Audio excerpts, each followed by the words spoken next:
Hi everyone. இன்றைக்கி இந்த வீடியோவில் மோஸ்ட் சக்ஸஸ்ஃபுல் ஐபிஓ வந்து பார்க்கலாம்.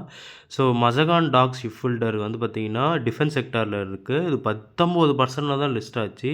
ஆனால் கரண்ட் கெயின் வந்து பார்த்திங்கன்னா 3668% கிட்ட கெயின் இருக்குது.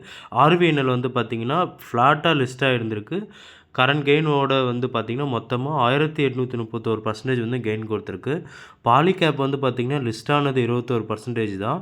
ஆனால் கரண்ட்டாக இப்போ அதோட மொத்த கெயின் வந்து பார்த்திங்கன்னா 885%. அடுத்தது வந்து பார்த்திங்க அப்படின்னா கைனஸ் டெக்னாலஜி வந்து 866% வந்து கெயினில் இருக்குது. ஆம்பர் என்டர்பிரைஸ் வந்து பார்த்திங்கன்னா 44% தான் லிஸ்ட் ஆகிருக்கு. ஆனால் மொத்த இதோட கெயின் இப்போ வந்து பார்த்திங்கன்னா 685%. கிட்டத்தட்ட எவ்வளோ மடங்கு இன்க்ரீஸ் ஆகிருக்குன்னு பாருங்கள். அதுக்கப்புறம் நியூஜென் சாஃப்ட்வேர் எல்லாத்துக்குமே தெரியும். ஸோ அது வந்து பார்த்திங்கன்னா 669% வந்து கெயின். ஏஞ்சலோன் நம்ம எல்லாத்துக்குமே தெரிஞ்சது. அது வந்து பார்த்திங்கன்னா நெகட்டிவில் லிஸ்ட் ஆகி இப்போ வந்து பார்த்திங்கன்னா 668% மேலே வந்து கெயின் ஆகிருக்கு ஃப்ரெண்ட்ஸ். பராஸ் டிஃபென்ஸ் நம்ம பார்த்துருப்போம். 185% லிஸ்ட் ஆனது இப்போ 496. இதெல்லாம் வந்து பார்த்திங்கன்னா இந்த பெரிய கரெக்ஷனுக்கு அப்புறமும் இவ்வளோ பர்சன்டேஜ் இருக்குது பார்த்துக்கோங்க. அடுத்து ஐஆர்எஃப்சிலாம் வந்து பார்த்திங்கன்னா நான் எனக்கு லிஸ்ட் ஆச்சு. அப்போ வாங்கினேன்.